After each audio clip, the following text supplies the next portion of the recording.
Okay, a few more things for fonts here. One cool feature I find oftentimes useful is to convert your fonts to a shape. Okay, this is useful because then you can put a stroke around it if you would like to do that.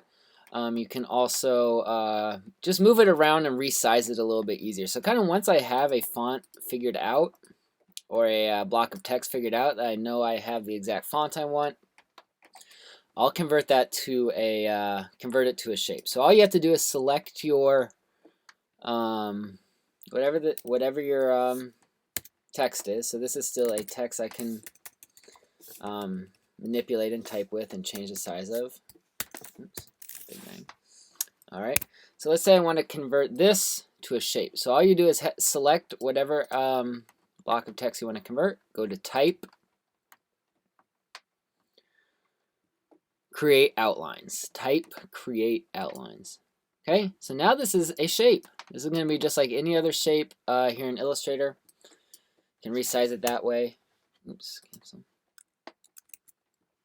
One thing that I want you not to do when you do this, or when you're messing around with any sort of fonts or typefaces, do not stretch things vertically or stretch things out horizontally. Okay, people spend time designing these fonts to look a certain way, and it's just going to create a weird aesthetic if you stretch things the way they were not intended to. If you want a stretched out text or a tall and skinny text, go back and look for a full another font or typeface. So you can find ones that are tall and skinny, but stretching existing ones is going to give a really weird look to it. Okay, so when I do resize it, I'm going to drag from the corner and hold Shift so it doesn't get stretched out in a weird way. All right. So then you can just change this color the way you would any other shape. I can put a stroke around it. There. Increase my stroke, and you can get a nice outline for your font there. So you may or may not want to use this. Sometimes be careful when you're adding those strokes to a font. Sometimes it can get a little weird with different fonts, but this one actually looks okay. See, it's getting a little weird here on this A, where we get a weird large shape there. So now all of this is in a group together, I believe. So yeah, so all of this is one group. So I can go in.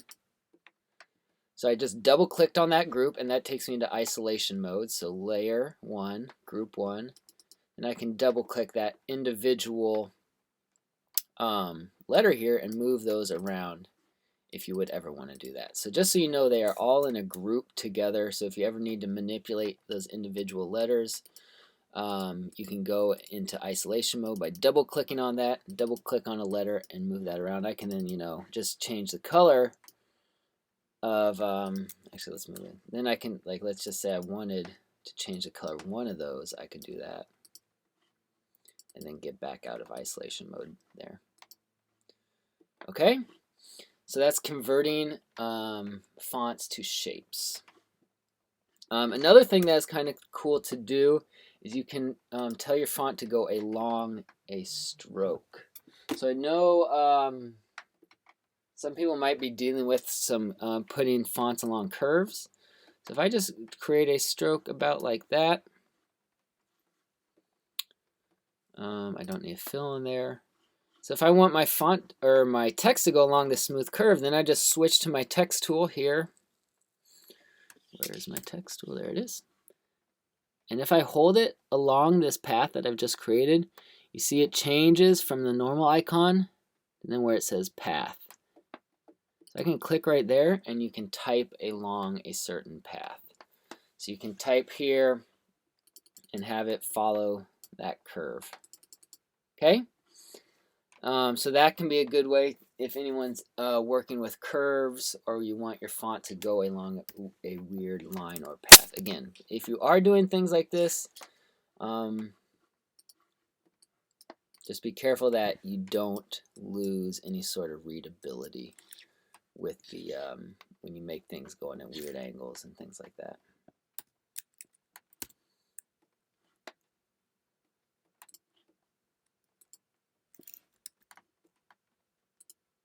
So there, you can put those words there.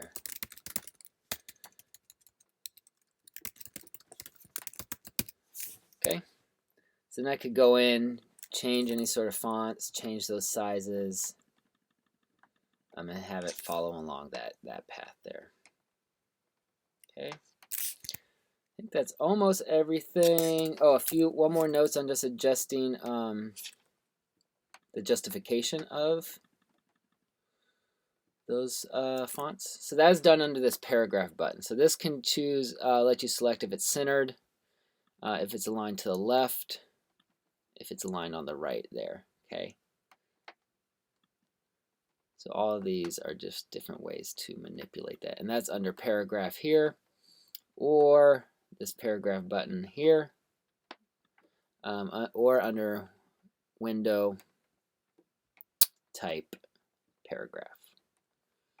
All right, so there's a few more ways to just kind of manipulate and work with the different typefaces that you guys have as you're designing your word marks and any sort of text to go in your logos.